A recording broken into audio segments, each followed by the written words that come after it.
Hello friends, നമ്മുടെ പുതിയൊരു വീഡിയോയിലേക്ക് എല്ലാവർക്കും സ്വാഗതം. നമ്മളിപ്പോൾ ഇന്ന് പറയാൻ പോകുന്നതെന്ന് വെച്ചാൽ ജാപ്പനീസ് കോഴിക്കാർപ്പ് ഇന്ത്യൻ കോഴിക്കാർപ്പും തമ്മിലുള്ള വ്യത്യാസമാണ്. ഇപ്പോൾ കേരളത്തിലും തമിഴ്നാട്ടിലും ചെന്നൈയിലും ഒക്കെ വളരെയധികം പറ്റിക്കപ്പെടുന്നതാണ് ഇന്ത്യൻ കോഴിക്കാർപ്പിനെ ജാപ്പനീസ് കോഴിക്കാർപ്പെന്ന് പറഞ്ഞ് വിൽക്കുന്നത്. അതിനകത്ത് നമുക്ക് പറയാനുള്ളതെന്ന് പറഞ്ഞാൽ ഇന്ത്യൻ കോഴിക്കാർപ്പിനെന്ന് പറഞ്ഞാൽ എപ്പോഴും അതിൻ്റെ പുറത്ത് ഈ മത്തിയൊക്കെ ഇല്ലേ, അതിൻ്റെ ചെതുമ്പൽ പോലെ ഇരിക്കും. പക്ഷെ ജാപ്പനീസിനകത്തിന് സ്കെയിൽലെസ്സും ഉണ്ട്, അതായത് ചെതുമ്പലില്ലാത്തതും ഉണ്ട്, ചെതുമ്പലുള്ളതും ഉണ്ട്. അപ്പോൾ അതിനകത്ത് നമുക്ക് ചെതുമ്പലുള്ളതിനെ പറ്റിയാണ് നമ്മൾ പറയുന്നത്. അതെന്ന് പറഞ്ഞാൽ അടുക്കി സ്റ്റെപ്പായിട്ടാണ് അതിൻ്റെ ചെതുമ്പലിരിക്കുന്നത്. ജാപ്പനീസ് കോഴിക്കാർപ്പിൻ്റെ ചെതുമ്പൽ എപ്പോഴും നമുക്ക് സ്റ്റെപ്പായിട്ടായിരിക്കും ഇരിക്കുന്നത്. പക്ഷേ ഇന്ത്യൻ കോഴിക്കാർപ്പിൻ്റെ എന്ന് പറഞ്ഞാൽ എപ്പോഴും ഈ മത്തി അങ്ങനത്തെ മീനിൻ്റെ കൂട്ടേ ഇരിക്കത്തുള്ളൂ, എപ്പോഴും ഒരടുക്കില്ലാത്ത ഇരിക്കത്തേ ഉള്ളൂ. അപ്പോൾ ഫ്രണ്ട്സ്, നിങ്ങൾക്കിപ്പം മനസ്സിലായല്ലോ ഇന്ത്യൻ കോഴിക്കാർപ്പിനെ ജാപ്പനീസ് കോഴിക്കാർപ്പിനെ എങ്ങനെ തിരഞ്ഞെടുത്ത് മേടിക്കണമെന്ന്. അപ്പോൾ ഇനി അടുത്തതായിട്ട് നമ്മൾക്ക് പറയാനുള്ളത് ഈ ജാപ്പനീസ് കോഴിക്കാർപ്പിന് ബ്രീഡിങ്ങിനെ പറ്റിയാണ്.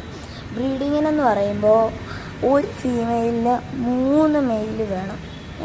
അപ്പോൾ അതെന്ന് പറഞ്ഞാൽ അതിൻ്റെ റേഷ്യോ നാച്ചുറൽ ബ്രീഡിങ്ങിനാണ് 3 മെയിൽ, അല്ലെങ്കിൽ ഹോർമോൺ ഇഞ്ചെക്റ്റ് ചെയ്ത് വെച്ച് ചെയ്യുകയാണെങ്കിൽ 2 മെയിലെങ്കിലും മിനിമം വേണം. അപ്പോൾ നമുക്ക് അതിനകത്തിന് മെയിലിനെ എങ്ങനെ ബ്രീഡിങ്ങിന് സെലക്ട് ആയോ എന്നറിയാനായിട്ട് അതിൻ്റെ വയറിന് താഴെ ഒന്ന് പ്രസ് ചെയ്യുക. അന്നേരം ഒരു വെള്ള ദ്രാവകം വരും. എന്ന് വെച്ചാൽ അതിന് ബ്രീഡിങ്ങിന് കണ്ടീഷനായെന്നാണ് അതിന് ഇതായിട്ട് പറയുന്നത്. പിന്നെ ഫീമെയിലിൻ്റെ എന്ന് പറഞ്ഞാൽ വയറെപ്പോഴും ബൾജായിട്ടിരിക്കും. എന്നിട്ട് അവിടോട്ട് നമ്മൾ തൊട്ട് നോക്കുമ്പോഴത്തെ നല്ല സ്പോഞ്ച് പോലെ ഇരിക്കും. അങ്ങനെയാണ് നമ്മൾ ബ്രീഡിംഗ് പെയറിനെ സെലക്ട് ചെയ്യുന്നത്. അത് നല്ല 1 ഫീറ്റിൽ കൂടുതലുള്ളതിനെ നമ്മളെപ്പോഴും ബ്രീഡിങ്ങിന് എടുക്കാവൂ. പിന്നെ ഹോർമോൺ ഇഞ്ചെക്റ്റ് ചെയ്യുമ്പോൾ സൂക്ഷിക്കുക. അതിൻ്റെ ചെകിളയുടെ അകത്തല്ല, അതിൻ്റെ ആ ഒരു ഇയറില്ലേ അതിൻ്റെ ആ സൈഡിലോ, അല്ലെങ്കിൽ പിന്നെ മുതുകത്തോ വേണം ഇഞ്ചെക്റ്റ് ചെയ്യാൻ. അല്ലെങ്കിൽ വേറെ എവിടെയും ഇഞ്ചെക്റ്റ് ചെയ്യുക, കോഴിക്കാർപ്പ് മരിച്ചു പോകുന്നതാണ്. അടുത്തതായിട്ട് നമുക്ക് ചെയ്യാനുള്ളതെന്ന് വെച്ചാൽ നമുക്ക് അതിനെ ബ്രീഡിങ്ങിനിടാനുള്ളതാണ്. അതിനാദ്യം വേണ്ടത് 14 ദിവസം 2 ആഴ്ചയെങ്കിലും മിനിമം അതിനെ സെപ്പറേറ്റ് ചെയ്യണം. മെയിലിനെ ഒരു ടാങ്കിനകത്ത്, ഫീമെയിലിനെ ഒരു ടാങ്കിനകത്ത്. എന്നിട്ട് ഇച്ചിരി വലിയൊരു ടാങ്കിനകത്തിലോട്ട് ഇതിനെ രണ്ടിനെയും കൂടെ ഒരുമിച്ച് വേണം. അതിനകത്തിൽ ഈ വല അങ്ങനത്തെ കുറേ ഈ ഒട്ടിപ്പിടിക്കുന്ന എഗ്ഗ് ഒട്ടിപ്പിടിക്കണം. അത് തന്നെയല്ല, ഒരു 4 എയറേഷൻ മിനിമം ഇടണം. 4 എയറേഷനെങ്കിലും മിനിമം ഇടണം. അത് അത്രയും ചെയ്ത് കഴിയുമ്പോൾ അത് നമുക്ക് പകലൊരു 3 മണിക്കുള്ളിൽ ഇടണം. എന്നിട്ട് രാത്രി ഒരു 12 മണി, 1 മണി, 2 മണിയൊക്കെ ആകുമ്പോഴത്തേക്ക് അതിൻ്റെ ബ്രീഡിങ് സ്റ്റാർട്ട് ചെയ്യും. എന്നിട്ട് ഒരു 5 മണിയൊക്കെ ആകുമ്പോഴത്തേക്ക് സ്റ്റോപ്പാകും. നമ്മൾ രാവിലെ ഒരു 8 മണിയോ എല്ലാം വന്ന് ആ നെസ്റ്റ് എടുത്ത് എന്നിട്ട് വേറൊരു ടാങ്കിനകത്തിലോട്ട് ഇട്ട് വെള്ളം നിറച്ച് അതിനകത്തിലൊരു മിനിമം 5 എയറേഷനെങ്കിലും കൊടുക്കണം.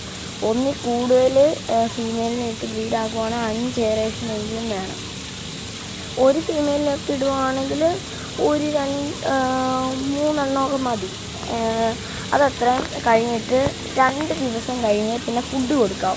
ഫുഡെന്ന് പറഞ്ഞാൽ നമ്മൾ മുട്ടയുടെ മഞ്ഞക്കറി എടുത്ത് കലക്കി അതിനൊഴിച്ചു കൊടുക്കണം. എല്ലായിടത്തും സ്പ്രെഡ് ആവുന്ന രീതിയിൽ ഒഴിച്ചു കൊടുക്കണം. നമ്മളെപ്പോൾ കോഴിക്കാർപ്പിനെ എടുക്കുവാണേലും അതിൻ്റെ കണ്ടീഷനും എല്ലാം നോക്കി നമ്മൾ എടുക്കാവും. അത് തന്നെയല്ല, അതിന് വാറൻറ്റി ഉണ്ടോ എന്നുകൂടെ നോക്കണം. നമ്മൾ ഇപ്പോൾ നമുക്ക് ആ ഫാമിനകത്ത് നമ്മൾ വിൽക്കുന്നതിനെല്ലാം 24 മണിക്കൂർ ഗ്യാരൻറ്റി ഉണ്ട്. അതായത് നമുക്ക് നമ്മുടെ ഫിഷിനെ വേറൊരു ടെമ്പറേച്ചറുള്ള വെള്ളത്തിൽ ഇട്ടാൽ വരെ നമുക്ക് അറിയാം അത് അങ്ങനെ മരിക്കുന്നതല്ലെന്ന്. പിന്നെ ഈ ജാപ്പനീസ് കോഴിക്കാർപ്പെന്ന് പറഞ്ഞാൽ 20 കിലോയോളം വരും. പിന്നെ 15 വർഷത്തോളം ആയുസ്സുണ്ട്.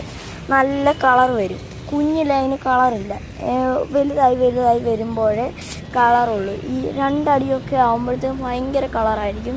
അത് തന്നെയല്ല, ഇത് ഈ നാട്ടിൽ തന്നെ 4.5 അടി വരെ വയ്ക്കും, ലെങ്ത് വെക്കും. അപ്പോൾ ഇന്ത്യൻ കോഴിക്കാർപ്പാണെങ്കിൽ 12 വർഷമൊക്കെ നിൽക്കും. പക്ഷേ വാറണ്ടി ഇല്ല നമുക്ക്. നമ്മൾ കൊടുക്കുന്ന ജാപ്പനീസ് കോഴിക്കാർപ്പ് നമ്മൾ കൊടുക്കുമ്പോൾ കൃത്യമായിട്ട് 24 മണിക്കൂർ വാറൻറ്റിയോടാണ് നമ്മൾ കൊടുക്കുന്നത്. അത് നമ്മുടെ കയ്യിൽ എല്ലാ സൈസും ഉണ്ട്. 2 ഫീറ്റ് വരെയുള്ള എല്ലാ സൈസും ഉണ്ട്. 1/2 ഇഞ്ച് തൊട്ട് 2 ഫീറ്റ് വരെ ഉണ്ട്. എല്ലാത്തിനും ലോ പ്രൈസാണ്, നല്ല പ്രീമിയം ക്വാളിറ്റിയാണ്. ഇപ്പോൾ നിങ്ങൾക്ക് ഈ സ്ക്രീനിൽ കാണാമല്ലോ, ഇതൊക്കെയാണ് നമ്മുടെ കണ്ടോ പ്രീമിയം ക്വാളിറ്റിയാണ്. സാങ്കിയോ ഉണ്ട്, കൊഹാക്കോ ഉണ്ട്. ഇത് കുഞ്ഞുങ്ങളാണ് അതിൻ്റെ എല്ലാം. സാങ്കിയോ, കൊഹാക്കോ അങ്ങനെയുള്ള ഐറ്റംസിൻ്റെ എല്ലാം കുഞ്ഞുങ്ങളാണിത്. ഇതെന്ന് പറഞ്ഞാൽ ഈ ജാപ്പനീസ് കോഴിക്കാർപ്പിന് മാത്രമുള്ള കഴിവാണ്. എല്ലാം നമ്മൾ കൈ ഫുഡ് വെച്ച് കൊടുത്താൽ അവർ നമ്മുടെ കൈ വന്നിട്ട് തിന്നും. അത്രയ്ക്ക് ഇണങ്ങിയതാണ്. അങ്ങനെ എല്ലാ ഷോപ്പിലും അങ്ങനെ കിട്ടത്തില്ല. നമ്മൾ ട്രെയിനിങ് ചെയ്തെടുത്തതാണ്. ഈ ജാപ്പനീസ് കോഴിക്കാർപ്പിന് നമ്മൾ ട്രെയിനിങ് ചെയ്തെടുത്താണ്. പക്ഷേ ഇന്ത്യൻ കോഴിക്കാർപ്പിനൊന്നും അങ്ങനെ വരത്തില്ല. പക്ഷേ എല്ലായിടത്തും ഈ ക്രോസ് ആയിട്ടുള്ളതുണ്ട്, നമുക്ക് മനസ്സിലാവത്തില്ല. നമ്മൾ കണ്ടാൽ പറയും നമ്മുടെ ജാപ്പനീസ് ഇമ്പോർട്ടഡ് ആണെന്ന് പറയും. നമ്മുടെ ഇമ്പോർട്ടഡ് ആണ്, പക്ഷെ നമ്മൾ അങ്ങനെ കള്ളത്തരം കാണിക്കത്തേയില്ല. നമുക്ക് സത്യസന്ധമായിട്ടുള്ളതാണ്. നല്ല പക്ക ക്വാളിറ്റിയിൽ നമ്മൾ കൊടുക്കത്തുള്ളൂ സാധനം. 24 മണിക്കൂറിനുള്ളിൽ എന്തെങ്കിലും കോഴിക്കാർപ്പിന് എന്തെങ്കിലും പറ്റിയാൽ നമ്മൾ വാറൻറ്റി ഉണ്ട്. തന്ന പൈസ മൊത്തം റീഫണ്ട് ചെയ്യും, അല്ലെങ്കിൽ അതിന് പകരം വേറെ സാധനം അയച്ചു തരും. നമ്മുടെ കയ്യിലുള്ളതെന്ന് പറഞ്ഞാൽ എപ്പോഴും ജാപ്പനീസ് കോഴിക്കാർപ്പ് നമ്മളെപ്പോഴും സ്റ്റോക്ക് കാണും. അത് തന്നെയല്ല, നമ്മൾ ഇമ്പോർട്ട് ചെയ്തെടുക്കുന്നതും ഉണ്ട്, അല്ലാതെ നാട്ടിൽ നമ്മൾ ബ്രീഡ് ചെയ്തെടുക്കുന്നതുമുണ്ട്. ഇമ്പോർട്ട് ചെയ്യുന്നതിന് ഇച്ചിരി വില കൂടുതലും, വലിയ വില കൂടുതലൊന്നുമില്ല. ഇപ്പോൾ 1 ഫീറ്റിനാണ് ഇമ്പോർട്ട് ചെയ്തെടുക്കുന്നതിന് എല്ലാ കടയിലും ചോദിക്കുവാണെങ്കിൽ 1 ഫീറ്റിന് 7000-8000. നമ്മുടെ കടയിൽ ആ ഒരു റേറ്റില്ല, ഒരു 2000 ഒക്കെ വരത്തുള്ളൂ. ഇമ്പോർട്ട് ചെയ്ത് ജപ്പാനിൽ നിന്ന് ഒറിജിനൽ സാധനം ഇമ്പോർട്ട് ചെയ്തെടുക്കുന്നതിന് നമ്മൾ വെറും 2000 രൂപയാണ് പറയുന്നത്. നമ്മുടെ കയ്യിൽ എപ്പോഴും കോഴിക്കാർപ്പ് പിന്നെ അവൈലബിൾ ആണ്. എപ്പോൾ ഏത് പാതിരാത്രിക്ക് ചോദിച്ചാലും നമ്മുടെ കോഴിക്കാർപ്പ് അവൈലബിൾ ആണ്. അതല്ല, ട്രാൻസ്പോർട്ടേഷൻ ഏത് വേണേലും നമുക്ക് പോസിബിളാണ്. DTDC വേണോ, പ്രൊഫഷണൽ കൊറിയർ വേണോ, അല്ലാതെ വണ്ടിയിൽ അയക്കുന്നതുണ്ട്. എല്ലാ തരത്തിലുള്ള നമുക്ക് കൊറിയറും അവൈലബിൾ ആണ്. നമ്മളത് സുരക്ഷയായിട്ട് തന്നെ നിങ്ങളുടെ കയ്യിലെത്തിക്കും. നിങ്ങൾക്ക് ഞങ്ങളുടെ കയ്യിൽ നിന്ന് എന്ത് സഹായം വേണമെങ്കിലും ഉണ്ട്.